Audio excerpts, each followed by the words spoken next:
स्वामी रेड्डार्य सद्गुरुभ्यो नमो नमः।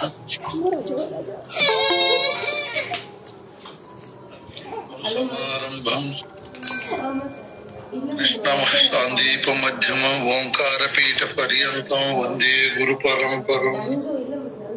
द्वयात्मैकसिद्धान्तं परमपुरुषप्रबोधक श्री विवेकानंद सुब्बयार्य सद्गुरुभ्यो नमो नमः।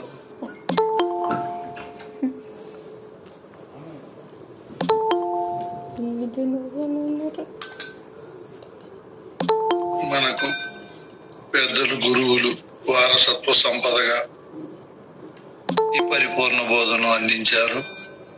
మనమందరము మానవోపాధికి వచ్చి పెద్దలు చెప్పినటువంటి ధర్మ అర్థ కామాలతో పాటు మోక్షాన్ని కూడా, అంటే చతుర్వేద పురుషార్థ ఫలాలను అనుభవించేకి మన జీవితాలను ఉపయోగించుకుంటూ అందులో ఫలప్రదమైనటువంటి ఫలితాన్ని పొందుతున్నాము.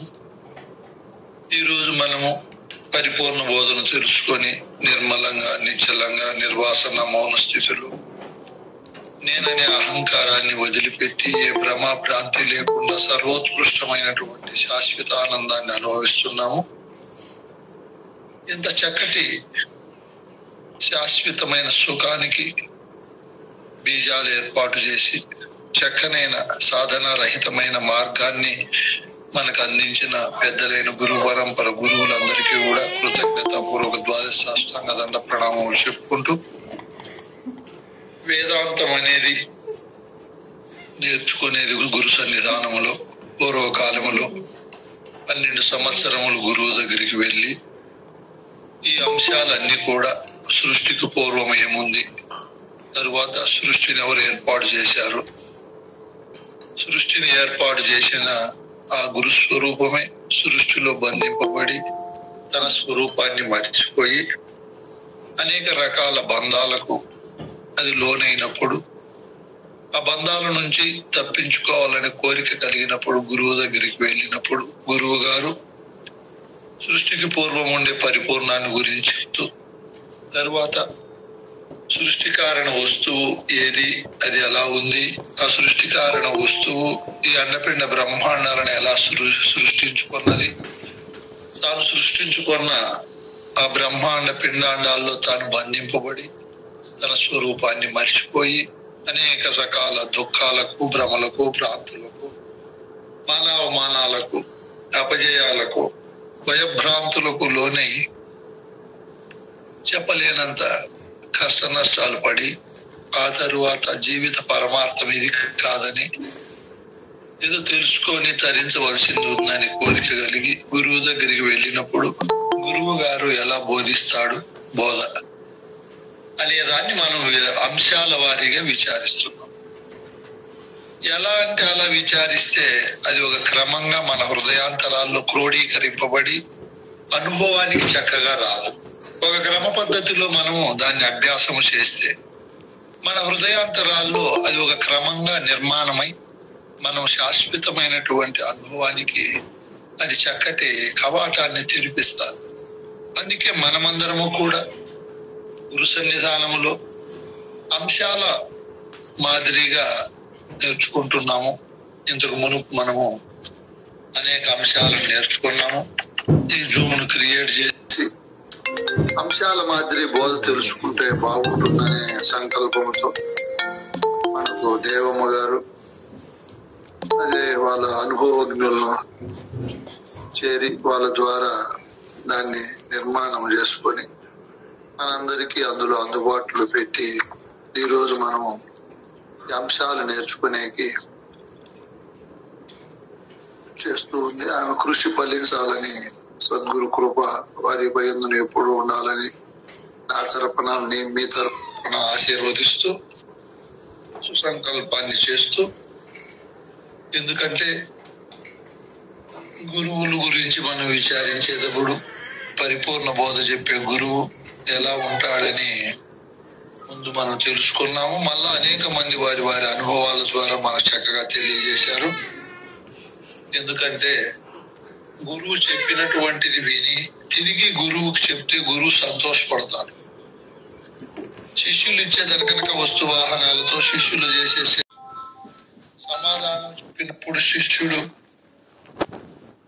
గురువు ఎంతో ఆనందపడి, నాయనా, నా బుద్ధికి సరిపడ్డది నీ బుద్ధే గాని ఎన్ని విధములు కలిగిన శ్రీబద్ధులయా బుద్ధులు నా బుద్ధికి మెప్పురావు, నా తండ్రి వినరా, శభాష్ నిన్నే తండ్రి కనిరా, ఈ బుద్ధి నీక మానకు, ఏ బుద్ధి పోనకు, ఏ బుద్ధి పూనితే ఈ బుద్ధి చెడిపోవని గురువు ఎంతో ఆనందంగా మెచ్చుకుంటాడు శిష్యుని. మనమందరము కూడా గురు సన్నిధానంలో ఈ బోధను చాలా మాదిరిగా వింటున్నాము.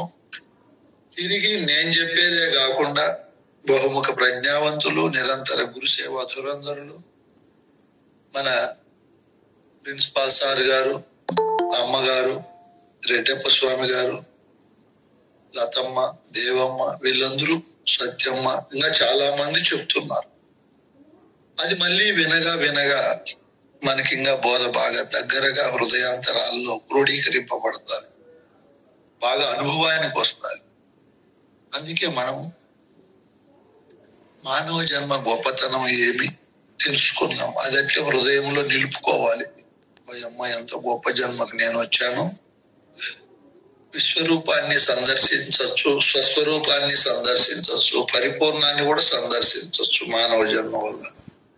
మిగతా ప్రాణులు విశ్వరూపాన్ని తప్ప స్వస్వరూపాన్ని, పరిపూర్ణాన్ని దర్శించలేవు.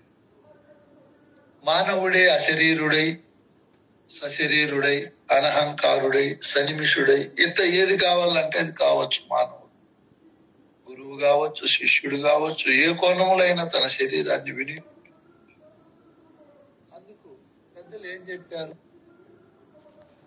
ఈ సృష్టిలో మానవ జన్మ ఇంత గొప్పది, దీన్ని దుర్వినియోగం చేసుకోకుండా కేవలము ఆహారము, నిద్ర, మైథునాలకి వినియోగించకుండా సద్గురువును చేరి గురువు ద్వారా శ్రేష్టమైన పరిపూర్ణాన్ని మనం తెలుసుకున్నప్పుడు శేష జీవితం అంతా అద్భుతానందమయంగా ఉంటుంది. అందుకే ఇవన్నీ అంశాలు మనం నేర్చుకుంటూ ఇప్పుడు 7వది నేర్చుకుంటున్నాం. ఈ సృష్టికి అంతా దేవుడు ఒక్కడే, ఆ దేవుడు గురుదేవుడు ఎట్లు, చతుర్విధ పురుషార్థాలు, 24 మంది గురువులు, అష్టవిధ గురువులు ఎలా ఉంటారు, అందులో అచల గురువు ఎలా ఉంటాడు, మళ్ళీ అచల గురువు లక్షణాలు, ఇప్పుడు సశిష్య లక్షణాలు కూడా మనం ఇక్కడ పరిపూర్ణ బోధలో గురు సన్నిధానంలో మనము శిష్యుడు ఎలా ఉండాలి, ఆయన కథ ఎలా ఉంటే ముందు ఈ పరిపూర్ణ బోధకు అర్హుడై అభ్యాసం చేస్తాడు అనే అంశం తెలుసుకుంటున్నాం. నమస్కారం స్వామి. ఒక ఉద్యోగం సంపాదించుకోవాలన్నా, ఒక వ్యాపారంలో గరిష్ట స్థానానికి వెళ్ళాలన్నా, ఒక వ్యవసాయంలో రాణించాలన్నా, ఒక భర్తగా రాణించాలన్నా, భార్యగా రాణించాలన్నా, తండ్రికి కుమారునిగా, కుమారునికి తండ్రిగా రాణించాలన్నా అర్హతలు ఉండాలి. అంటే భౌతిక ప్రపంచంలో మానవుడు ఏ పాత్రనైనా సంపూర్ణంగా, విజయవంతంగా, పూర్ణత్వంగా ముందుకు తీసుకొని పోవాలి అంటే నమస్కారం స్వామి, అర్హతలు ఉండాలి. ఏ పని చేయాలన్నా, ఆ పనిలో ఫలము పొందాలన్నా అర్హత ఉండాలి. అర్హత ఉండే వాళ్ళే ఏ పనుల్లో అయినా రాణించగలుగుతారు. బయట కూడా ఒక రాజకీయంలో గాని, ఒక వైద్య రంగంలో గాని, విద్యా రంగంలో గాని, మరియు ఒక తత్వవేత్త అంటే ఇంజనీరింగ్, వ్యవసాయికంగా, వ్యాపార పరంగా, ఏ రంగంలో అయినా, ఇట్లా కుటుంబ పరంగా, ఒక వ్యక్తిగా అయినా, దేంట్లో అయినా మనం రాణించాలంటే మంచి అర్హతలు ఉండాలి. అప్పుడే వాళ్ళు ఆ రంగాల్లో పూర్ణ విజయవంతాన్ని పొందుతారు పూర్ణంగా. ఇప్పుడు పరిపూర్ణ బోధలో మనము గురువును చేరి ఈ బోధనంతా కూడా మనం అభ్యాసం చేసి హృదయంలో దాన్ని ప్రతిష్టాపన చేసుకొని దాన్ని నిత్యము అనుష్ఠాన పద్ధతుల్లో, జీవన విధానంలో మనం కలుపుకొని ముందుకు తీసుకొని పోవాలంటే దీనికి కూడా చాలా అర్హత ఉండాలి. అర్హత లేకపోతే శిష్యుడు ఈ బోధను విన్నా దాన్ని అర్థం చేసుకోలేడు, చేసుకున్న ఆచరించి ఆ ఫలితాన్ని పొందలేడు. అందుకే శిష్యునికి ఎన్నో అర్హతల గురించి చెప్పారు. ఎందుకంటే మానవుల్లోనే మానవ రాక్షసులు ఉన్నారు. వీళ్ళు పరిపూర్ణ బోధ శిష్య స్థానానికి పనికిరారు. నిరంతరము ఇతర మానవులు, జంతువులు, పశుపక్షాదుల మాన ప్రాణాలను నశింపజేస్తూ ఏమాత్రము దయా దాక్షిణ్యం లేకుండా బ్రతికేవాళ్ళు. మానవ దుర్మార్గులు ఉన్నారు. నమ్మిన వాళ్ళను మోసగించడము, చేయరాని పనులు చేయడము, సృష్టి యొక్క మనుగడకు అంటే అభివృద్ధికి ఆటంకపరిచే విధానంగా దుర్మార్గులు ఉన్నారు. మానవ పశువులు ఉన్నారు. మానవోపాధికి వచ్చి కేవలం తినడము, నిద్రపోవడము, పరుల మీద ఆధారపడి తాను ఒక్క పని కూడా చేయకుండా ఎప్పుడు కూడా ఇతరుల యొక్క వ్యక్తిత్వం పైన, ఇతరుల యొక్క శ్రమ పైన ఆధారపడి బ్రతుకుతారు వీళ్ళు. ఇంకా మానవులు ఉన్నారు. మానవోపాధికి వచ్చి ఏదో ఒక పని చేసుకుంటూ తాను తన కుటుంబము సుఖంగా ఉండాలి, సంతోషంగా ఉండాలి, అష్టైశ్వర్య భోగ ఫలాలు అనుభవించాలని అదే చింత చేస్తూ వేరే అన్ని చింత లేకుండా ఉండేవారు. ఇంకా మాధవులు ఉంటారు.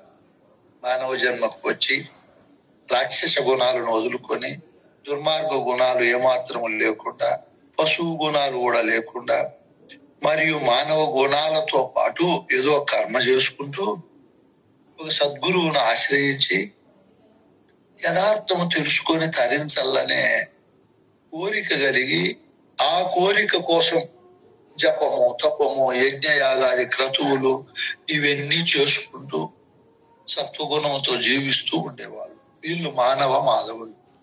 ఇంకా మానవ సృజనులు ఉన్నారు. వీళ్ళకు మాధవులకు కూడా లక్ష్యము నిర్ణయించుకుంటారు. అయితే దానికోసం గట్టి ప్రయత్నం చేయరు. మానవ సృజనులు అనేవాళ్ళు మానవోపాధి, ఈ మానవ దేహము రోజు ఆధ్యాత్మికంగా, ఆది దైవికంగా, ఆది భౌతికంగా నశిస్తా ఉంది. ఇది చూస్తా ఉన్నట్లే ఇదంతా కూడా దహించి కాలిపోతా ఉంది. 10, 20, 30, 40, 50, 60 సంవత్సరాలతో కాలిపోతా ముందుకు పోతా ఉంది. ఇది ఎప్పుడు ఏ వేళలో పోతుందో చెప్పలేము. నీటి మీద బొగ్గ వంటిది, ఇది స్థిరమైనది కాదు. వడగండ్ల వంటిది, కరిగిపోయేది, ఇది స్థిరమైనది కాదు. ఒక ఉరుము వంటిది, ఒక మెరుపు వంటిది, ఒక కళ వంటిది, ఏటి ఒడ్డున ఒక వృక్షము వంటిది, మినుగురు పువ్వు వంటిది, పౌర్ణమి వంటిది.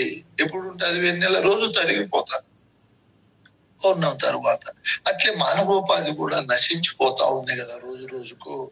యథార్థము తెలుసుకోవాలని గట్టి లక్ష్యాన్ని హృదయంలో నిలుపుకొని ఆ లక్ష్యాన్ని సంపూర్ణంగా ఫలప్రదం చేసుకునేకి గట్టిగా ప్రయత్నిస్తారు సృజనులు. తెలివితేటలు ఉంటాయి, మంచి గుణాలు ఉంటాయి. ఇటువంటి సృజనులే శిష్యస్థానానికి పనికొస్తారు. గురువు చెప్పే బోధలో లేదా సద్గ్రంథము చెప్పే బోధలో సత్యాసత్యాలను గ్రహించి అసత్యాన్ని అసత్యంగా, సత్యాన్ని సత్యంగా భావించేవాడే సృజనుడు. జనన మరణం అనే ఘోర సంసార బాధను పోగొట్టుకోవాలని ఇతర ఏ ఆపేక్ష లేకుండా, ఏ కోరిక లేకుండా కేవలం తనకున్నటువంటి ఆ భ్రాంతిని, ఆ భ్రమను, జనన మరణం అనే ఘోర సంసారము యొక్క స్థితిగతులను సంపూర్ణంగా తెలుసుకొని తరించాలి అనే ఒక్క కోరిక కలిగిన వాడు. ఈ కోరిక కలిగిన శిష్యుడు ఎలా ఉంటాడు అన్నప్పుడు పార్వతి కృష్ణ ప్రభువులు మొదటి కందార్థములో చెప్తాడు. ఏమని చెప్తాడు? నాయనా, ఈ పరిపూర్ణ బోధ ఎరగాలి అంటే ఇది సామాన్యమైన మాట కాదు నాయనా. ఎందుకంటే ఇది లక్షణయుతమై వినువారికి అంటాడు. వినవలెనని, అన్నవలెనని మనసందున కోరిక గలుగు మనుషులు వినుడి. వినజేసేదా, కనజేసేదా ఘనమగు ఈ బోధ. వినాలి, కనాలి అనే కోరికతో పాటు లక్షణయుతులై ఉండాలి. చూడు, ఏమి లక్షణాలు ఉండాలి? ఈ బోధ వినాలి అంటే పెద్దలు చెప్పారు. మనిషికి, సుజనునికి ఏమి లక్షణాలు, శిష్యునికి ఏమి లక్షణాలు ఉంటాయి అంటే, సుజనుడి అన్నా శిష్యుడు అన్నా ఒకటే. ముందు మీకు చెప్తాను. ఇక్కడ శిష్యుడైనటువంటి వాడు మనకు అష్టాంగ యోగాల్లో చెప్పినట్టు ఖచ్చితంగా బ్రహ్మచర్యం పాటించాలి, సత్యవ్రతం పాటించాలి, దొంగతనము చేయరాదు, అపరిగ్రహం చేయరాదు. అహింస, తనను హింసించుకోకూడదు, ఎవరిని హింసించరాదు. మరియు శౌచం ఉండాలి, సంతోషం ఉండాలి, స్వాధ్యాయం ఉండాలి, ఎప్పుడు మౌనంగా ఉండాలి, తపస్సు చేయాలి ఈ విద్యకై. ఈ సృష్టినంతా గురుస్వరూపంగా భావించి నేను ఈ గురుస్వరూపంలో ఒక భాగంగా ఉండానని ఈ సంపూర్ణ గురుతత్వానికి తన జ్ఞానేంద్రియాలను, కర్మేంద్రియాలను, అంతరేంద్రియాలను ఎవరైతే వినియోగిస్తారో వాళ్ళను ఈశ్వర ప్రణిధానములో ఉండే వాళ్ళు అంటారు. ఈ గుణము ఉండాలి. ఖచ్చితంగా శిష్యునికి ఈ సృజన లక్షణాలలో లక్షణయుతమై అన్నాడు కాబట్టి ఈ లక్షణాలు మైత్రి ఉండాలి, కరుణ ఉండాలి, ముదిత ఉండాలి, ముఖ్యంగా న్యాయము, ధర్మము, ప్రేమ, సేవ, ఇటువంటి గుణాలు మెండుగా ఉండాలి. ఎందుకంటే కృష్ణ ప్రభువులు నా ఒప్పుల కుప్ప అంటారు. ఒప్పులన్నీ ఒక చోట పోస్తే కుప్పగా ఎట్లా తయారైతాయో, అవి ఎట్లా ప్రకాశిస్తాయో శిష్యుడు అట్లుండాలి. ఇది వాచా వేదాంతమో మాటలు కాదు. ఇట్లా ఎవరైతే ఉంటారో వాళ్ళకే సుఖము, శాంతము మరియు నిర్మలత్వము, నిత్య సంతోషము, నిత్య తృప్తి మొదలైన గుణాలతో ప్రకాశిస్తాడు. మన పెద్దలందరూ ఈ గుణాలతో ఉండేవాళ్ళు. మనము ఖచ్చితంగా ఉండాలి. ఎందుకంటే ఈ మైత్రి, కరుణ, అన్ని జీవుల పైన ముదిత, న్యాయము, ధర్మము, ప్రేమ, సేవ, ఈ ఒప్పుల కుప్ప ఇవన్నీ తప్పుల కుప్ప అయిన వాడు శిష్యునికి బోధపడ్డదు. ఎందుకంటే పులిపాలు పట్టాలంటే బంగారు పాత్ర కావాలి. నాదస్వరం ఊదినప్పుడు ఒక్క నాగుబాము తప్ప వేరే పాములు పడిగెత్తలేవు. వాటి పడిగే ఉండదు. అసారు బాములు, పూడు బాములు, ఈ జర్రిపోతులు, పెంగిరు బాములు, ఇవేమేమో ఉంటాయి. వాటి దగ్గర నవరసాలతో నాదస్వరం ఊదిన పైకి ఎత్తలేవు, పారిపోతాయి. ఒక్క నాగుబాము మాత్రమే. అట్లే ఈ బోధకు కూడా ఒప్పులు కుప్పైన వాడే ఈ బోధన పట్టగలుగుతాడు. ఇది పరమ పవిత్రమైనది, సనాతనమైనటువంటిది. ఎంతో మంది ఋషులు, ఎంతో మంది సద్గురువులు, ఎంతో మంది పండితులు, ఎంతో మంది మహామహా చక్రవర్తులు ఈ బోధన అభ్యసించి తృప్తిపడి ఆనందపడినటువంటి బోధ ఇది. ఇంత ఘనమైన, విలువైన, సనాతనమైన క్రమ పద్ధతిలో పరంపర ప్రోక్తంగా వచ్చే బోధ ఉండాలంటే అది అక్కడ లిఖింపబడాలన్నా, నిలవబడాలన్నా, ఆ బోధ ఫలాలు ఆ మనిషి అనుభవించాలన్నా ఖచ్చితంగా ఒప్పుల కుప్పై ఉండాలి. ఎందుకంటే సకల భూత ప్రాణహితుడై ఉండాలి. తన యొక్క క్షేమాన్నే కాకుండా, తన కుటుంబ క్షేమాన్నే కాకుండా లోక క్షేమాన్ని కోరేవాడై ఉండాలి.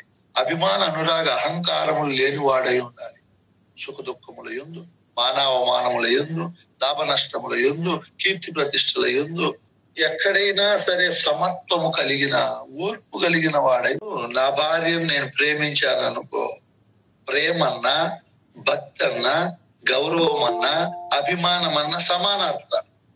వేదాంతములో అభిమానము, గౌరవము, ప్రేమ అంటే బాగుండదు కాబట్టి భక్తి అంటారు. ఇప్పుడు నేను సృష్టిలో నా శరీరము, శరీర సంబంధమైన బంధుబాంధవులు, ప్రపంచాన్ని ఎట్లా ప్రేమిస్తానో అంతకంటే అనంత రెట్లు గురువును ప్రేమించాలి, భక్తి చేయాలి. ఎందుకంటే గురువు విశ్వేశ్వరుడు, దేవదేవుడు, సాక్షాత్ పరమాత్మ స్వరూపుడు కాబట్టి ఆ గురువు అంటే తన ఓతప్రోతంగా తన హృదయ కమలములో అనంతమైన, అకుంఠితమైన మరియు భయముతో కూడిన భక్తి కలిగి ఉండాలి. ఇట్లా ఉండి ఆ శిష్యునికి ఆత్మ సంయమం ఉండాలి. మనం భగవద్గీతలో రోజు చెప్తున్నాం. ఇంద్రియ నిగ్రహణ, మనో సంచలము లేకుండా ఉండాలి. దుష్కర్మలు చేయకూడదు, కర్మను సన్యసించకూడదు. ఖచ్చితంగా సత్కర్మలు చేయాలి శిష్యుడు. అద్భుతమైన ఇవన్నీ సులక్షణాల కిందికి వస్తాయి. ఒకటి కాదు, కృష్ణ ప్రభువులు ఒప్పుల కుప్ప అన్నాడు కాబట్టి మనం ఇవన్నీ చెప్పుకోవాల్సి వస్తా ఉంది. ఎందుకు? ఇవన్నీ తన భుక్తి ముక్తి క్రియలను సంగమము లడలిన శృంగారమే వాణి చేస్తా. శిష్యుడైన వాడు ఖచ్చితంగా పరాన్న భుక్తుడు కాకుండా స్వయం భుక్తుడై స్థూల శరీరానికి ప్రపంచముతో కర్మ సంబంధమైన విషయాలలో ఉంటూ ముక్తి కోసము, సూక్ష్మ శరీర ముక్తి కోసము గురు సంఘముతో పొత్తు పెట్టుకుంటూ అక్కడ కావలసిన కర్మలు, సత్కర్మలు చేస్తూ దుష్కర్మలను చేయకుండా అన్ని సత్కర్మలే చేస్తూ ఇక్కడ గురు సంఘములో, గురుకులములో కూడా మమేకమై అనంతమైన గురుభక్తి కలిగి గురువు గారు చెప్పినట్లు నడుచుకుంటూ గురువు చెప్పిండే కర్మలే చేయాలి. దుష్కర్మల ఫలాన్ని, దుష్కర్మలను సంపూర్ణంగా వదలాలి, సత్కర్మలు చేయాలి. ఆ కర్మ ఫలాన్ని సద్గురువుకు వదిలిపెట్టాలి. శిష్యునికి ధైర్యం ఉండాలి, దృఢమైన నిశ్చయం ఉండాలి. గురువు చెప్పే వాక్యం పైన నిశ్చయం కావాలి. మళ్ళీ ఏమో ఎట్లో అని అనుమానం ఉండకూడదు, ఏ ఆపేక్ష ఉండకూడదు. పరమశుద్ధుడై ఉండాలి, ప్రవిమల చిత్తము కలిగిన వాడు అంటాడు కృష్ణ ప్రభు. అటువంటి గుణాలు కలిగి ఇంకా బహుముఖ ప్రజ్ఞావంతుడై ఉండాలి శిష్యుడు. గురువు కంటే ఎక్కువ గుణగణాలతో పాటు తెలివితేటల్లో కూడా మిన్నై ఉండాలి. లేకపోతే తక్కువ తెలివి ఉంటే గురువు చెప్పే బోధన పట్టలేడు. అందుకే బహుముఖ ప్రజ్ఞావంతుడు, బహుముఖాలుగా ప్రజ్ఞను ఖర్చు పెట్టేవాడై ఉండాలి. శిష్యునికి సోమరితనం ఉండకూడదు, నిరుత్సాహం ఉండకూడదు, అలజడి ఉండకూడదు, అలసట ఉండకూడదు. ఈ గుణాలు శిష్యుల్లో ఉంటే శిష్యుడు కార్యాన్ని సిద్ధింపజేసుకోలేడు. గురు సన్నిధానంలో బోధన వాడు నెమరేసుకొని ఫలప్రదంగా ముందుకు తీసుకొని పోలేడు. కాబట్టి శిష్యునికి సకల సామర్థ్యాలు ఉండాలి, ఏ వ్యసనము ఉండకూడదు. స్త్రీల పైన గాని, మందు పైన గాని, జోదం పైన గాని, దేనిపైన వ్యసనం ఉండకూడదు. ఈ ఉన్నంతలో తృప్తి పడాలి. ధర్మార్థ కామ మోక్షముల యందు ఎప్పుడు ఆపేక్ష కలిగి ఉండాలి. అన్ని సవ్యంగా సరళంగా చేస్తూ ఉండాలి. బాహ్యము అంతరేంద్రియాలలో శుద్ధి కలిగి గురువాక్యం పైన శ్రద్ధ కలిగి ఎప్పుడు శాంతమనే సంపద కలిగి ఉండాలి. ఇది అద్భుతమైన శిష్యునికి ఉండవలసిన లక్షణం. ఎందుకు ఉండాలి చెప్పాడు భద్రాద్రి రామశతకములో మహానుభావుడు మనకు చెప్పాడు. సత్యవ్రతాచార సంపన్నుడై ఉండి సత్కర్మ క్రియలెల్ల సల్పుచుండు. సత్వగుణం ఉండేవాడే పరిపూర్ణ బోధక అధికారి అవుతాడు నాయన చెప్పాడు ఆయన. సాత్విక గుణం ఉండు సజ్జనుండు, సద్గురువును చేరి ముక్తి దించుతాడు. సద్గుణములు లేవనుకోవాడు ముక్తి చెందలేడు. అందుకే పెద్దలు ఆ మాట చెప్పారు. మనం అద్భుతమైన మాట. ఆ మాట ఎందుకు చెప్పారు ఆ మాట మనకు అంటే, గురుముఖంబున సాత్విక గుణముండు సజ్జనుండు తన స్వరూపాన్ని ఎరిగి నిర్మల చిత్తుడై ఉంటాడు. అందుకే వీనికి ఇన్ని గుణాలు చెప్తాడు. సద్గుణాలలో, సకల సులక్షణాలలో సత్యమే మాట్లాడాలి శిష్యుడు. హరిశ్చంద్రుని మించి సత్యవ్రతాన్ని కలిగి ఉండాలి. సత్యం పలకలేదనుకో మనం పాలు పోసి ప్రమాణం చేస్తాం గురువు దగ్గర చేరినప్పుడు. ముందు మీకు చెప్తాను అది కూడా. నేను ఇక నుంచి జారత్వం చేయను, చోరత్వం చేయను, అనృతత్వం చేయను అని పాలు పోసి ప్రమాణం చేస్తాం. అనృతము అంటే అబద్ధాలు చెప్పను, ఖచ్చితంగా సత్యమే చెప్పాలి. సత్కర్మలే చేయాలి. ఇందాక చెప్పాను సత్కర్మలు అంటే చెవులతో ఎలా చేయాలి, చర్మము, కన్నులు, నాలుక, ముక్కు, విజ్ఞానేంద్రియాలు, ఇంకా కర్మేంద్రియాలు, నోరు, కాళ్ళు, చేతులు, గుదము, గుహ్యం. ఆ లోపల మనో బుద్ధి చిత్త అహంకారాలు ఉంటాయి. ఈ 14 చేత చెడు పనులు చేయకూడదు. చెడు ఆలోచనలకు కావలసిన రాజా మార్గాన్ని ఏర్పాటు చేసే ఇంద్రియాలను వినియోగించకూడదు. మంచి పనులకే వాటిని వినియోగించాలి. ఇప్పుడు అన్ని గుణాలుండల్లో శిష్యుడు తపము చేయాలి, మౌనంగా ఉండాలి, ఉత్సాహంగా ఉండాలి, ధర్మ మార్గాల్లోనే పయనించాలి. తల్లి దగ్గర తల్లి ధర్మాలు, తండ్రి దగ్గర తండ్రి ధర్మాలు, భార్య దగ్గర భార్య ధర్మాలు, పిల్లల దగ్గర, బంధు బాంధవుల దగ్గర, సోదర సోదరీమణులు, ఇవి ఒకవేళ మనకి లేవనుకో అలవరుచుకోవాలి. లేదంటే పరిపూర్ణ బోధ గుర్తు ఉండదు, అది మనకు అందుబాటు కూడా కాదు. ఇది నిజం, ముందే చెప్పాను. బయట అర్హతలు, బయట పనులకు ఉంటేనే సాధిస్తాం. ఇంకా ఈ బోధ సాధించాలంటే ఇన్ని ఉండాలి. శమం అంతరేంద్రియ నిగ్రహం, దమం బాహ్యేంద్రియ నిగ్రహం, శాంతి, శ్రద్ధలు ఉండాలి. శాస్త్ర పురాణాలు ఖాళీ జరిగితే దొరికితే మన సద్గ్రంథాలన్నీ అభ్యాసం చేయాలి. జ్ఞాన సుజ్ఞాన సన్మానములు కలిగి ఉండాలి. శ్రేష్టమైన దానాలు చేయాలి. పట్టుదల పరమ పీసినత్వముతో బోధ పట్టుకోలేదు. ధైర్యము, నిశ్చయ బుద్ధి, సద్భక్తి ఉన్నది చెప్పాడు. సత్యవ్రతాచార సంపన్నుడైయుండి సత్కర్మ క్రియలెల్ల సల్పుచుండు, తపము మౌనంబు ఉత్సాహంబు కలిగుండు, ధర్మ మార్గంబులో తలుచుచుండు, శమదమంబులు శాంతి శ్రద్ధలు కలిగుండు, శాస్త్ర పురాణములు చదువుచుండు, ధ్యాన సుజ్ఞాన సన్మానములు కలిగుండు, శ్రేష్ఠ దానంబులు చేయుచుండు, ధైర్య నిశ్చయ బుద్ధి సద్భక్తి నుండు, కుజన దూరుండు, సాత్విక గుణయుతుండు. ఈ సత్వగుణం ఉండే మహనీయుడు ఇన్ని గుణాలతో ప్రకాశిస్తూ సద్గురువు దగ్గర ఈ బోధను అభ్యసించేకి ప్రయత్నం చేస్తే అది ఫలప్రదమవుతుంది. అందుకే పెద్దలు చెప్పారు, నాయనా నీకు రాగము, ద్వేషము, కామక్రోధాది రాగాదుల యందు ఏమాత్రము శిష్యునికి తప్పించే పని ఉండకుండా ఉండాలి. వాటిని జయించిన వాడై ఉండాలి. ధనేషణ, ధారేషణ, పుత్రయశనాదుల యందు గాని ఏ భ్రమ భ్రాంతి ఉండవు. ఏమి చెప్తారు మహాను?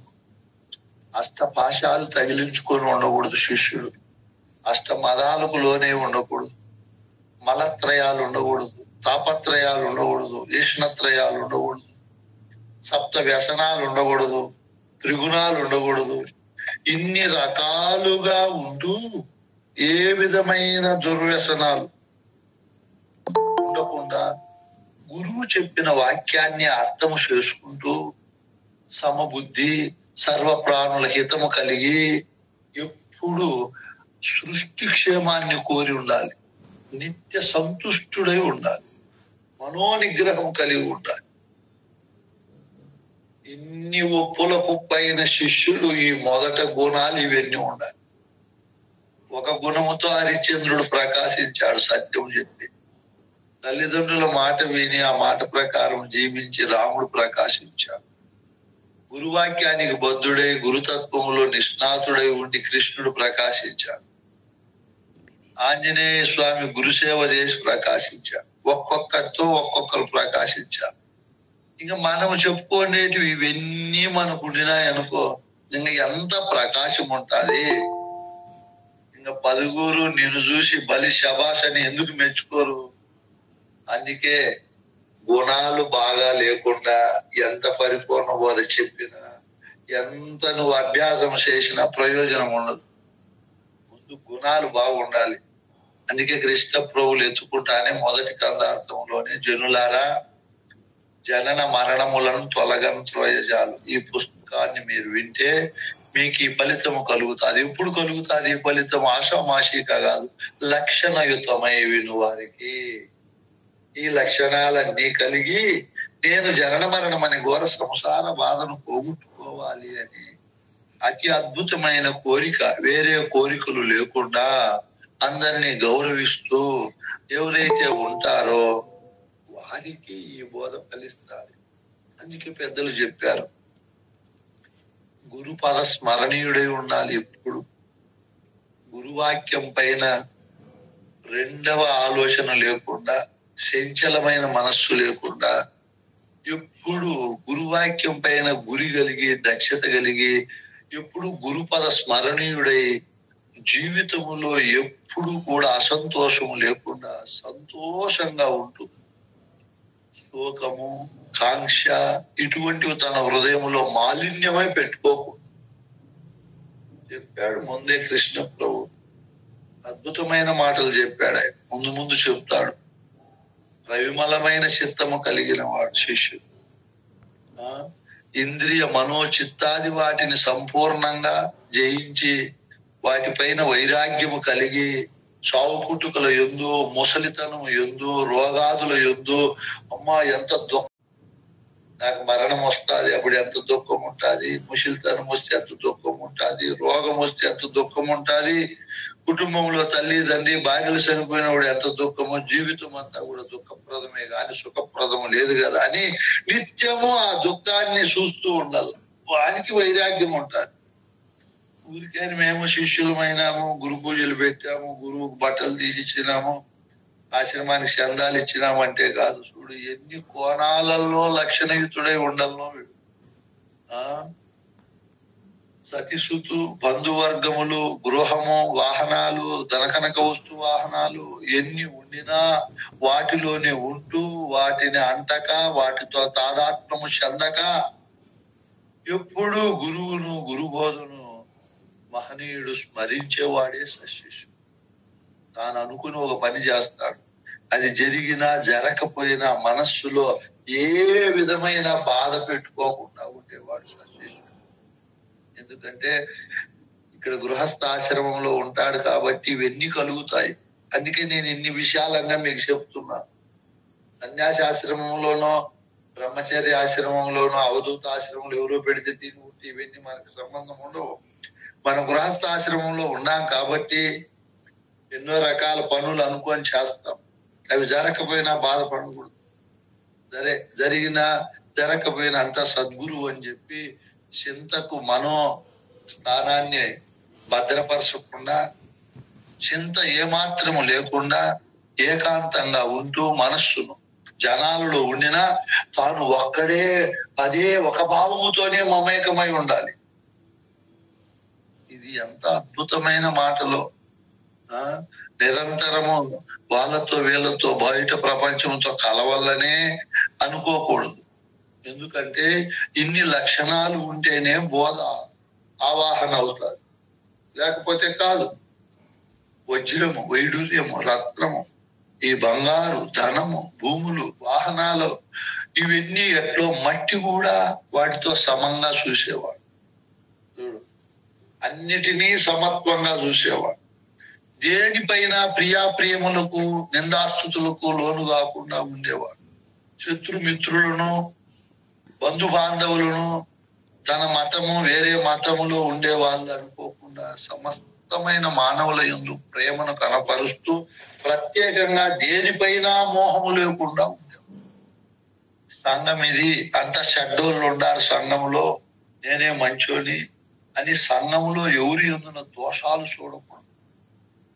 మనస్సులో ఎవరిపైన దేనిపైన అలజడితో అసంతృప్తితో ఉండదు. ఎప్పుడు ఉత్సాహము, ఉబలాట, నిత్య సత్యత్వము మరియు ప్రేమ, పరమానంద భరితమైన శాంతితో ఉంటే మన శరీరంలో ధాతువులు నశించవుతుంది, జబ్బులు రావు. అందుకే శిష్యునికి ఈ లక్షణాలన్నీ ఉంటే వాడు ఆరోగ్యంగా, ఆనందంగా, మెరుగైన జ్ఞాపక శక్తి కలిగి ఉంటాడు.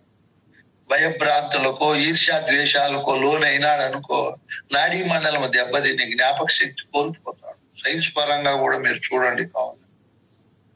నేను చెప్పడం ఏమి, నిత్య శుద్ధత్వము కలిగి, నిజాయితీ కలిగి, సర్వ ప్రాణుల యందును వాత్సల్య భావము, దానము, యజ్ఞము, తపస్సు, అహింస మొదలైనటువంటి సద్గుణాలతో విరాజిల్లుతూ ఉండాలి.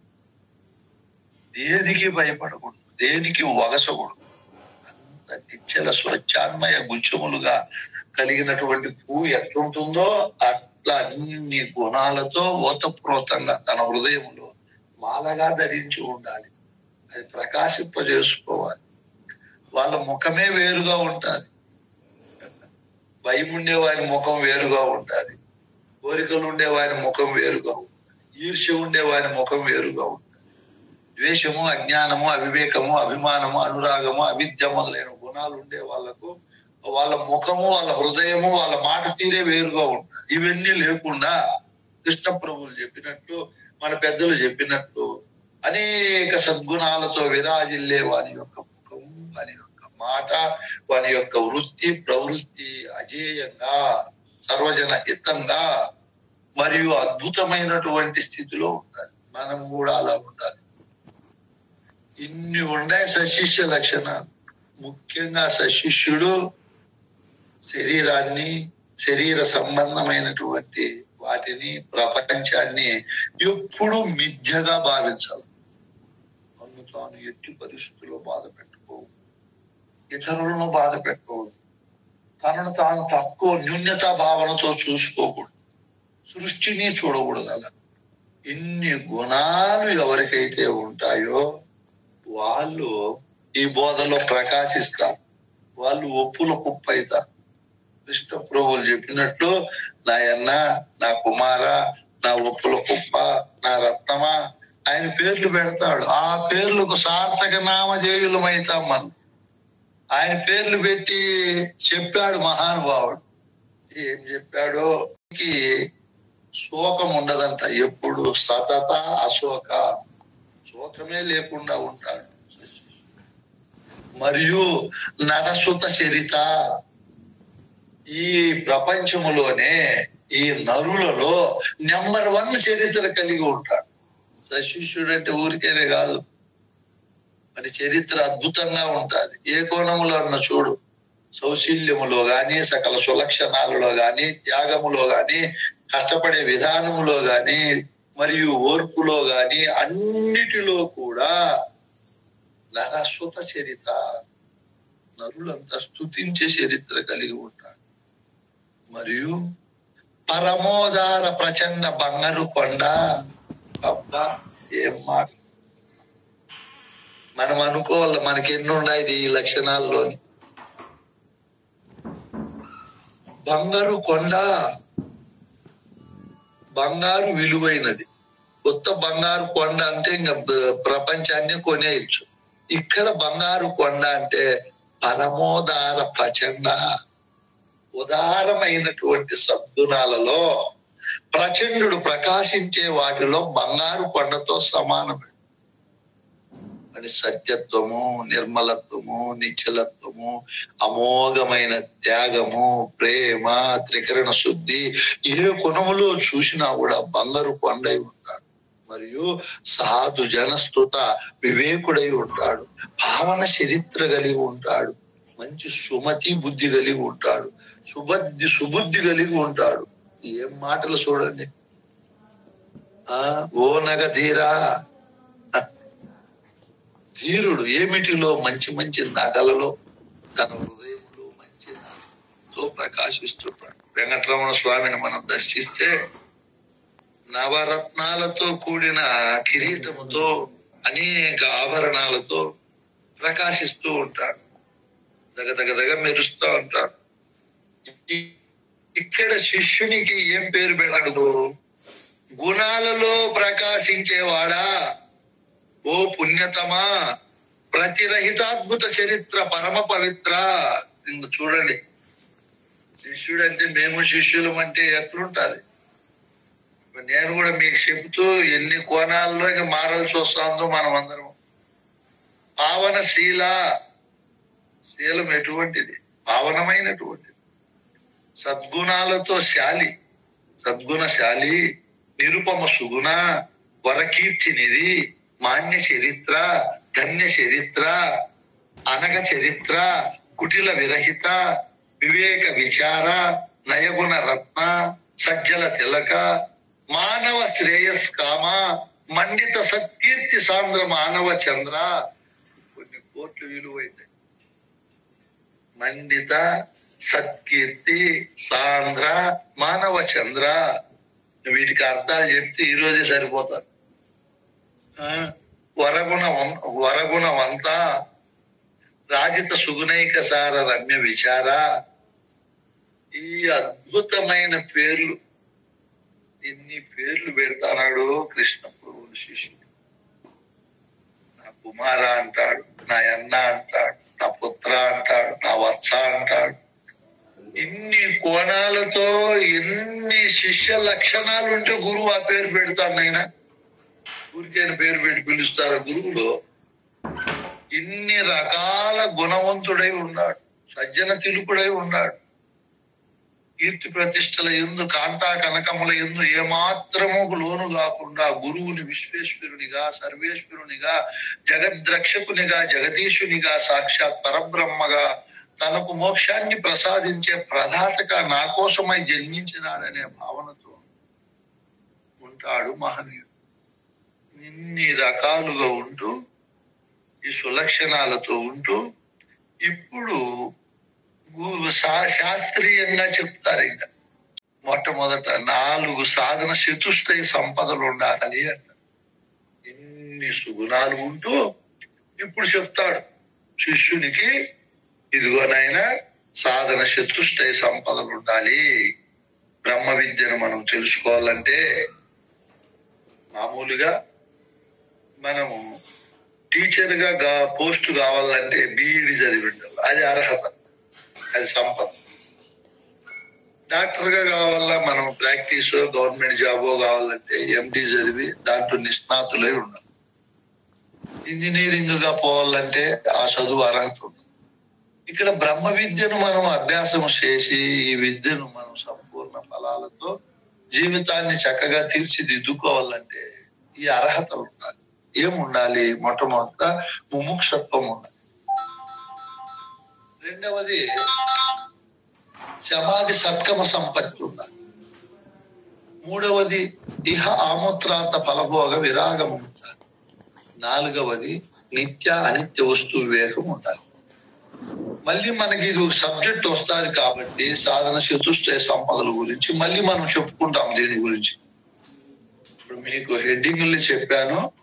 ముముక్షత్వము, జీవితంలో ఇంకా ఏ ఆపేక్ష లేకుండా నేను ముక్తిని పొందాలని తీవ్రమైన కోరిక కలిగి ఈ ఒకటవ సంపద. తరువాత శమము, అంతరేంద్రియ నిగ్రహం, దమము, బాహ్యేంద్రియ నిగ్రహం, కష్టం వచ్చినా నష్టం వచ్చినా తితీక్ష కలిగి గురువాక్యం పైన అత్యంత శ్రద్ధ కలిగి కామక్రోధాది గుణాలు లేకుండా మహాశాంతి పురుషుడై ఇప్పుడు గురు సన్నిధానంలో మనము ఉపరతి దగ్గరగా బోధను విని ఇహములో గాని చనిపోయిన తరువాత వచ్చే లోకాలలో గాని నేను కీర్తిని లేదా పుణ్యాన్ని మిగిలిపెట్టుకొని అనుభవించాలని ఏమాత్రము రాగము లేకుండా కేవలం గురువాక్య పరిపాలన దక్షుడై ఉండేవాడు ఇహ ఆమోత్రార్థ ఫలభోగ విరాగము కలిగిన వాడు.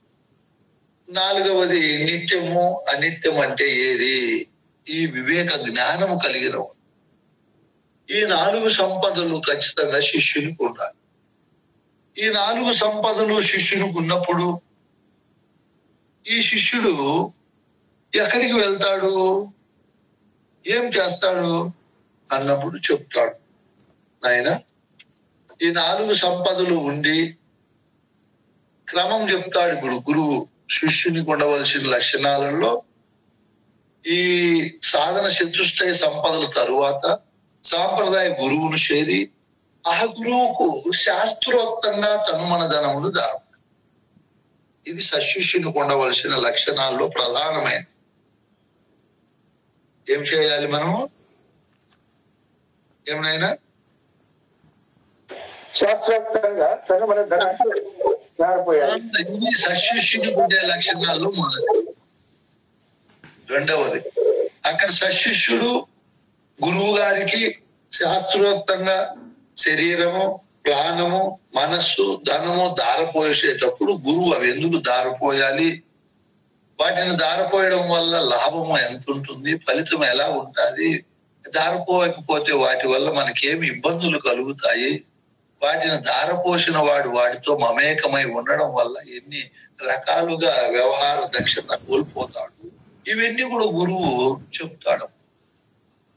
అందుకే అక్కడ శాస్త్రోక్తంగా అధికారి అయిన గురువు ఎవరికంటే వాళ్లకు దారిపోసిన ప్రయోజనం ఉండదు, అధికారి అయి ఉండాలి. అధికారి అయిన గురువుకు దారిపోసి ఇప్పుడు శిష్యుడు గురువుకు 4 రకాల సేవలు జీవిత పర్యంతము చేయాలి. ఏమేమి చేయాలి? స్థాన సేవ, అంగ సేవ, భావ సేవ ఖచ్చితంగా గురువు గారికి జీవిత పర్యంతము చేయాలి. ఇది మళ్ళీ మనకు సబ్జెక్ట్ ఉంటుంది, అప్పుడు మనం విశేషంగా చెప్తాం. గురువుకు స్థాన సేవ, అంగ సేవ, భావ సేవ, ఆత్మసేవ ఎలా చేయాలి, తనకు ఎలా చేసుకోవాలి. గురువుకు ఒకటి చేస్తే కాదు, తనకు చేసుకోవాలి. స్థాన, అంగ, భావ, ఆత్మసేవ తనకు చేసుకున్న తరువాత ఇప్పుడు మూడవది బోధకు చేయాలి. స్థాన, అంగ, భావ, ఆత్మసేవలు బోధకు చేయాలి. ఆ తరువాత బోధ పూర్తి అయిన తరువాత గురువు మళ్ళీ శిష్యుడు ఇంటికి వెళ్ళేటప్పుడు ఇంటికాడ ఎలా చేయాలో చెప్తాడు. స్థాన సేవ, అంగసేవ, భావసేవ, ఆత్మసేవ, ఇట్లా 4 రకాలు 16 రకాలు ఈ విధమైనటువంటి సేవలు చేసే ముందు ఆ గురువుకు తనకు బంధకారణమైనటువంటి వస్తువులను పాలు పోసి ప్రమాణం చేసి ఇచ్చేయాలి. ఖచ్చితంగా ఒట్టి మాటల చేత కాకుండా. అందుకే చెప్పాడు పెద్దలు ఇక్కడ సాధన సత్యత్వారి సంపత్తియును కలిగే సశిష్యుని లక్షణం చెప్తాడు. పరిపూర్ణుడైన సద్గురుని చేరి ఎవరినంటే వాళ్ళు చేరకూడదు. సాధన చతుష్టయ సంపదలుండి మళ్ళీ ఖచ్చితంగా పరిపూర్ణుడైన సద్గురుని చేరి అక్కడ గురువుకు ద్వాదశ శాస్త్రాంగ దండములు అర్పించి తను మన ప్రాణములు ధారపోసి గురువుకు, ఇది శాస్త్రోక్తంగా సాంప్రదాయబద్ధంగా జరిగే పని. ఇది భక్తితో తన జీవిత పర్యంతము గురువు గారికి స్థాన అంగ భావ ఆత్మసేవలు చేసి గురువును ఖచ్చితంగా అన్ని రకాలుగా సంతోషపరచాలి. బాధ పెట్టకూడదు. శిష్యుడు గురువును ఇన్ని కోణాలలో సంతోషపెడితే అప్పుడు గురుమూర్తి అటువంటి శిష్యుని మెచ్చుకుంటాడు. త్రివిధ దీక్షలు ఇస్తాడు, హస్తమస్తక సంయోగం చేస్తాడు, నిజ కేవలాత్మోపదేశాన్ని బోధిస్తాడు. అందుకే మనమందరము కూడా సశిష్య లక్షణాలు ఇవన్నీ ఉండాలి. లక్షణయుతమై ఉండాలి. అన్ని ఒప్పుల కుప్ప లక్షణాలు ఉండాలి. రెండవది మనం చెప్పుకున్నాం సాధన చతుష్టయ సంపదలు ఉండాలి. 3 ఖచ్చితంగా పరిపూర్ణ బోధ చెప్పే గురువును చేరాలి. 4 అటువంటి గురువుకే తను మన ప్రాణధనములు ధారపోయాలి. అటువంటి గురువు దగ్గర మనము జీవిత పర్యంతము స్థాన అంగభావ ఆత్మసేవలు చేసి ఆయన్ని సంతోషపెట్టాలి. అప్పుడు శిష్యునికి ఈ అర్హతలతో పాటు నేను ఏదైతే వింటున్నానో దాన్ని చూడాలి అనే కోరిక కూడా కలగదు. ముఖ్యంగా గురువుకి ఇచ్చిన మనస్సును సశిష్యుడు వేరే విషయాలకు, వేరే పనులకు ఎట్టి పరిస్థితుల్లో వాడుకొని గురుద్రోహి కాకూడదు. గురువుకి ఇచ్చిన మనస్సు గురువాక్యానికే పనిచేసేటట్టు జీవిత పర్యంతము మనము అలవాటు చేసుకోవాలి. ఇన్ని కోణాలు ఉండాలి. ఊరికేనే శిష్యుడు అంటే కాదు. అందుకే చెప్పాడు పెద్దలు, నాయనా సశిష్యునికి ఒకే లక్ష్యం ఉండాలి. ఏం లక్ష్యం ఉండాలి? మరి నేను గురువు కావాలనే లక్ష్యమో, ఆశ్రమం కట్టాలనే లక్ష్యమో, ఇట్లా కాకుండా ఘోర సంసార బాధను నేను పోగొట్టుకోవాలి అనే లక్ష్యం. ఇరుతర భక్తి, అద్భుతమైన భక్తి గురువు పైన లోపల బయట ఒకే విధంగా ఉండాలి. మహాయుక్తి కలిగి ఉండాలి. సాధనల పైన భ్రాంతి లేకుండా ఉండాలి. ముఖ్యంగా సశిష్యునికి చంచల బుద్ధి ఉండకూడదు. ఇక్కడ ఏమో ఇంకా అక్కడ బాగుంది, అక్కడ మహత్తులు ఉన్నాయి, మహిమలు ఉన్నాయి, ఇంకా ఏమన్నా ఉందేమో అనేది లేకుండా నా అదృష్టం, నా భాగ్యం ఈ గురువు దొరికాడు, ఇది ఖచ్చితంగా ఏదైతే ఉందో అదే సత్యమై ఉంటాదని చెప్పి చంచల బుద్ధి లేకుండా బాగా నిర్మల నిశ్చల బుద్ధితో కూర్చుంది. ఏ పనైనా చక్కగా ఆలోచన చేసి ద్వారా ఈ ప్రబోధన మనం తెలుసుకునేకి చక్కటి ఆలోచన, వంకర ఆలోచన ఉండకూడదు శిష్యుడు. అందుకే పెద్దలు ఎన్నో కోణాల్లో సశిష్యుడికి ఉండవలసిన లక్షణాలు చెప్పు. ఆయన ముఖ్యంగా ఏం చెప్తాడు? మనం కన్నార్థాలు లేకపోయినప్పుడు శిష్యుడైన వాడు గురువు దగ్గర వెంటనే పని అయిపోదు. ఏం చేయాలి? శిష్యుడు పొద్దున నిద్దుల మేల్కని వద్దకి ఎతించి గురుని వక్ర జనితమో శుద్ధులు ఏ వృత్తిని బహుముద్దు సున్నే పుట్టిన చరణము పట్టినందుల నిద్దేసి తీరిచి బోధ రోజు పుట్టినందులకు గురు చరణము పట్టినందులకు మాటలో చెప్తున్నారు మహానుభావుడు. ఏం చెప్తున్నాడు? వృద్ధున నిద్దుర మేల్కని, వృద్ధుని లేస్తానే శిష్యునికి ఓ పని ఒప్పచెప్పినాడు. ముందు వృద్ధుని గురువు మనము జాయిన్ అయిపోయేవాళ్ళం.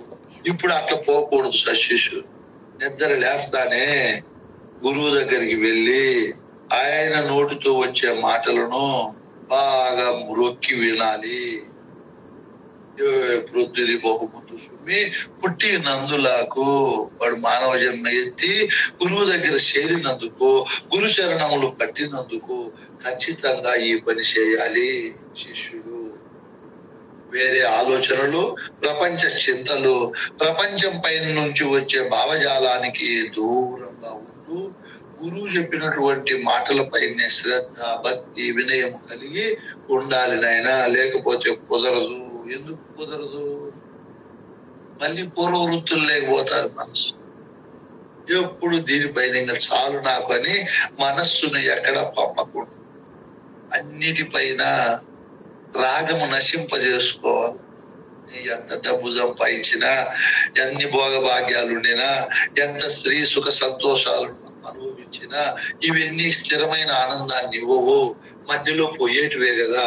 ఎందుకు వీటిపైన అని చెప్పి ఏ దుర్గుణాలకు గాని, ఏ ఆశాపాశకు గాని మనస్సును పంపకుండా ఎప్పుడు గురువుకి ఇచ్చిన మనస్సును గురువాక్యానికే ఎవరైతే ఒప్పజెప్పి పని చేయిస్తాడో వాడే సశిష్యుడు. అందుకే చెప్తూ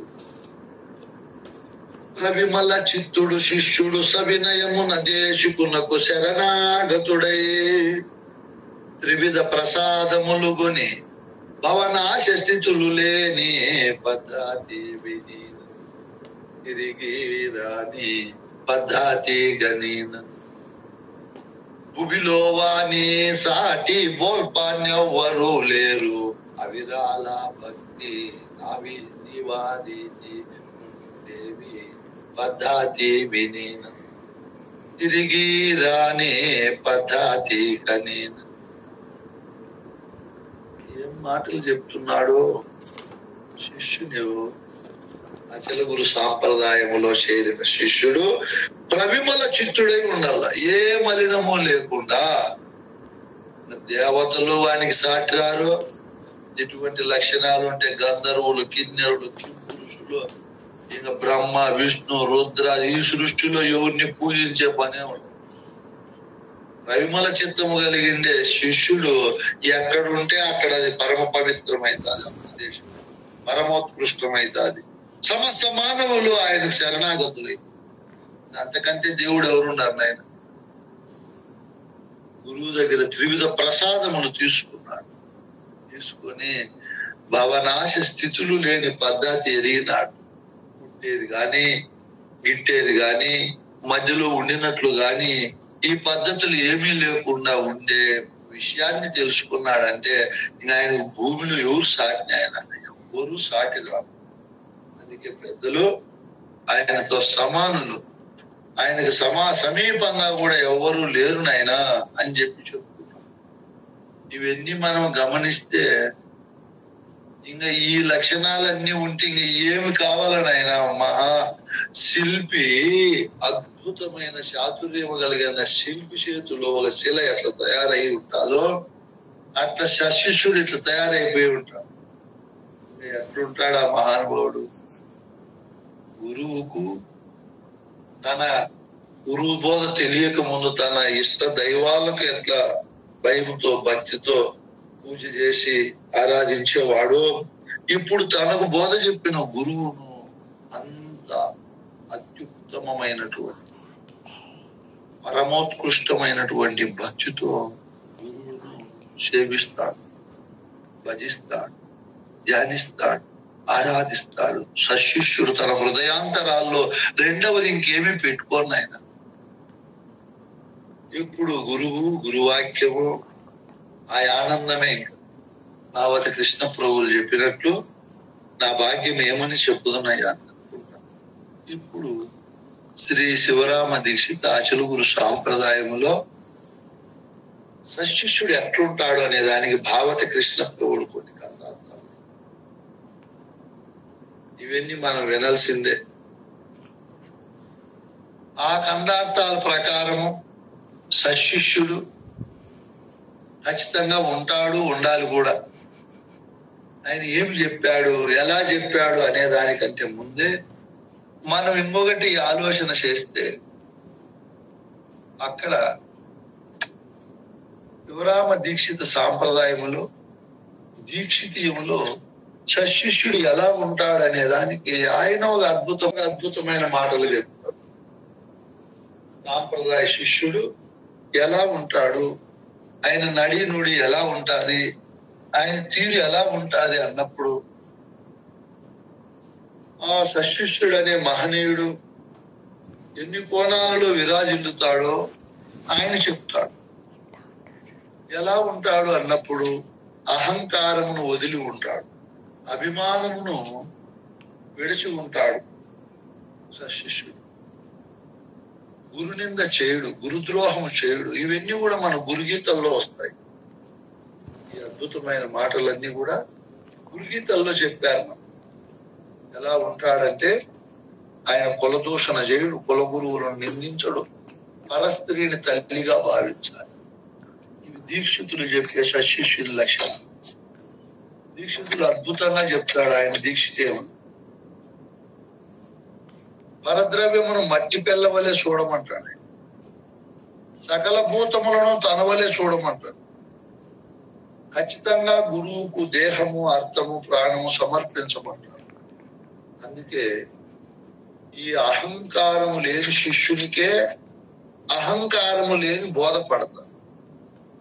దీర్ఘకాలము శాంతుడై గురువు దగ్గర తామసము లేకుండా, రజోగుణము లేకుండా గురుసేవ చేయాలి. గురువును తల్లి, తండ్రి, దొర, దాత, దైవముగా భావించాలి. గురువు రుణము ఎప్పుడు తీర్చుకోవాలి సశిష్యుడు. గురువు మీదనే ఎల్లప్పుడూ దృష్టి కలిగి ఉండాలి. గురువు చెప్పిన బోధ, గురువు చెప్పిన మంత్రము ఎన్ని కష్టాలు వచ్చినా, బాధలు వచ్చినా మరవకుండా ఉండాలి. గురువును ఎవరైనా దూషణ చేస్తే విని సహించుకోకూడదు. గురుగీతల్లో ధర్మం. గురువాక్యముల యందు ప్రాణమును వినియోగించాలి. గురువు నామమునే ఎల్లప్పుడూ మంత్రముగా తలవాలి. గురువును నరుడిగా భావించకూడదు, దైవముగా భావించాలి. 12 సంవత్సరము లేదా దీర్ఘకాలం ఎడతెరిపి లేకూడదు. ఇప్పుడు ఎడతెరిపి అంటే మనం పౌర్ణానికో 6 నెలలకు ఒకసారి గురువును చూసి గురు బోధ వింటాం అంట కాదు. కంటిన్యూగా ఎడతెరిపి లేకుండా మనం బోధ వినాలి. గురువుకు వయసు రీత్యానో చెప్పి అలసిపోయో బోధ యందు తామసము కలిగిన శిష్యుని కలవకూడదు. గురువు భార్యను తల్లిగా భావించాలి, గురువును తండ్రిగా భావించాలి. ఎంతమంది ఉన్నా కూడా గురు దర్శనం మనం చేసుకోవాలి. సిగ్గు, బిడియము, లజ్జ ఉండకూడదు. ఇన్ని కోణాలలో గురువును గురించి దీక్షితులు చెప్తాడు మనం. ఎందుకంటే సమస్త భ్రాంతులను తీర్చేది గురువే కాబట్టి గురువు దగ్గర ఏ విధమైనటువంటి సందేహము, అహంకారము ప్రదర్శించకుండా గురువును దేవదేవునిగా భావించి సేవ చేయమని చెప్తాను. ఇంకా మనం చెప్పుకుంటా పోతే చాలా ఉంటాయి, మీకు కొన్నన్నా పడతాయని చెప్తున్నాను. మీరు బాగా వీటిని విచారించి, ఓహో శిష్యుడు అంటే ఇలా ఉంటాడా, ఇన్ని కోణాలలో ప్రకాశిస్తాడు శిష్యుడు. ఇంకా గురుబోధ వినే శిష్యుడు శాస్త్రవాసన వదులుకుంటాడు సశిష్యుడు. దేవతా భ్రాంతిని వదులుకొని ఉంటాడు సశిష్యుడు. గురువు ఏమి చెప్తే అది వింటాడే గాని ఎదురుబడి వాదించాడు సశిష్యుడు. గురుసేవ ఎప్పుడు నిరంతరము చేస్తూ ఉంటాడు. తాను గురువు కంటే కులములో, ధనములో, వయస్సులో, భోగభాగ్యాల్లో, విద్యల్లో దేంట్లో గొప్పవాడైనా అది అక్కడ గురువు దగ్గర ప్రదర్శించకుండా, గురువు దగ్గర నేననే అహంకార మూర్ఖత్వాన్ని సందర్శింపబడకుండా చాలా జాగ్రత్తగా ఉంటాడు. సశిష్యునికి స్త్రీల భ్రాంతి గాని, ధన భ్రాంతి గాని ఉండకూడదు. గురు బోధన కంటే జ్ఞానము గొప్పది, భక్తి గొప్పది, వైరాగ్యము గొప్పది అనే భావన ఎప్పటికీ ఉండదు. అనుమానం లేకుండా గురువు దగ్గర బోధ వినే సమస్త భ్రాంతులను పోగొట్టుకోవాలి. ఇంకా నాకు మోక్షం కావాలని గాని, నేను దేవుడు అయ్యే అనుభవం కావాలని గాని, ఇవన్నీ ఏమీ లేకుండా ముందుండే నా బోధ, నా మతము, నా ఇంటి దేవుడు గొప్ప అనేది లేకుండా, ఏ ద్వైత, అద్వైత, విశిష్ట అద్వైత, మతాంతర భ్రాంతులు లేకుండా నిర్మలాంతఃకరణ కలిగి ఉంటాడు మహనీయుడు. ఇన్ని గుణాలతో ప్రకాశిస్తాడు సశిష్యుడు. అందుకే చెప్పారు, ఏం చెప్పారు ఆయన? గురువు దగ్గర బోధ విని గురు రుణమును తీర్చుకోవాలి అంటే మనం తనకు ఏది గురువు పలికిస్తే అది పలకాలి. గురువు చెప్పిన సంగతులు ఎట్టి పరిస్థితుల్లో మరవకూడదు. ఎవరైనా గురువును దూషిస్తే విని సహించకూడదు. గురువాక్యమునకు తన ప్రాణమును వినియోగపరచాలి. గురునామం అనే మంత్రంగా ఎప్పుడు తలవాలి. గురుని నరునిగా భావించకూడదు, దైవముగా భావించాలి. అనంతకాలం గురువుకు మనం సేవ చేయాలి. ఇంత చేసినప్పుడే సశిష్యుడు సమస్త భ్రాంతులను పోగొట్టుకుంటాడు. సశిష్యుడు ఇంకా పూటకు 1000 సార్లు చెప్తాడు దీక్షితుడు. సశిష్యుడైన వాడు పూటకు 1000 సార్లు గురువు చెప్పిన మంత్రాన్ని స్మరిస్తాడు. అట్లా రోజుకు 3000 సార్లు సశిష్యుడైన వాడు. చూడండి, ఇవన్నీ మనం చేస్తున్నామా? చేయలేదు. చాలా మంది శిష్యులు తమ జీవితం అంతా అయినా 1000 సార్లు అనుకోండారు ఈ మంత్రం. ఈయన పూటకే 1000 సార్లు అనుకోమంటారు. నేను అడుగుతూ ఉంటా అక్కడక్కడ, మనం సాంప్రదాయ మంత్రం ఏది చెప్పలేదు. మర్చిపోయింటారో లేదో, వాళ్ళు గురువు చెప్పినాడో లేదు. ఆయన గుర్తు పెట్టుకొని, మూలము లేని ఈ గుర్తు ఎరిగే శరీరం ఏమీ లేదు. ఇదే మన సాంప్రదాయ వాక్యం. కోటి మాటల కన్నా మిన్నైన వాక్యం. శిష్యుడి మరవకూడదు. తన పేరును, తన ఊరును, తాను నేర్చుకోండి ఈతను, తన భార్య పిల్లల సంఖ్యను ఎట్లా మర్చిపోడో అట్లా ఈ మంత్రాన్ని మరవకుండా ఉండాలి సశిష్యుడు. ఊరికేనే కాదు, ఊరికేనే బోధ రావాలంటే ఎట్లా వస్తుంది? ఈ పరమోత్కృష్టమైన బోధ ఎంతో మంది పరమ పవిత్రుల హృదయాల నుంచి మన వరకు వచ్చింది. ఈ శిష్యునికి ఉండే లక్షణాలు అన్ని ఉంటేనే ఇది ఓతప్రోతంగా పడుతుంది, కాకపోతే పట్టదు ఇది. అందుకే పెద్దలు చెప్పారు. భావత కృష్ణ ప్రభు ఏం చెప్పాడు? సశిష్యుడు ఎలా ఉంటాడు నాయన అంటే ఆయన అద్భుతంగా చెప్తాడు. తను మన ధనములు గురునకు వినయం గుణధారభోసి వెక్క గురునిచే అనువైన బోధబడసిన ఘనమతి మంతులకు సాటి గలదాయి భువిని లోకులు మ్రొక్క వలదా చౌలవిని తననితరులనే తాననక ఏ మాటను వినక పరిపూర్ణత తనరువానికి సాటి గలదాయి భువిని లోకులు మ్రొక్క వలదా చౌలవిని. ముందే చెప్పాడు, సాంప్రదాయంలో సశిష్యుడైన వాడు శాస్త్రోక్తంగా గురువుకు తనువు, ప్రాణము, మనస్సు, ధనము వినయంగా దారపోసి ఉండాలి. మరియు ఘనమతి మంతుడై ఉంటాడు. అట్లా దారపోసిన వాడు ఈ సృష్టిలోనే అందరికంటే గొప్ప మతి, ఘనమైన మతి, బుద్ధి కలిగి ఉంటాడు. ఈయనకు ఈ సృష్టిలో ఇట్లా సమర్పించి గురువాక్యం ప్రకారం జీవించేవాడు ఎక్కడ ఉంటే అక్కడ అందరూ ఆయన మాట విన్నా, ఆయన చూసినా మొక్కల్సిందే అట్లుంటారండి మహనీయులు. ఎందుకంటే తాను, ఇతరులు. తాను అంటే నేను, ఇతరులు అంటే తనకు భిన్నమైన శరీరము, ప్రపంచం. నేనని నేను నివాసంగా ఉండే ఈ శరీరం నివాసంగా ఉండే ప్రపంచము, వీటిని ఎప్పుడు తాననక వాటిని గురించి ఈ నేను అనేవాడు ఎప్పుడు మాట్లాడకుండా, ఏ మాటను వినక, తాను అనడు ఎవరన్నంటే వినక, పరిపూర్ణమే సత్యం. నేను రాకముందు అదే ఉంది, నేను ఉండినప్పుడు అదే ఉంది, నేను పోయినప్పుడు అదే ఉంది. నా తండ్రి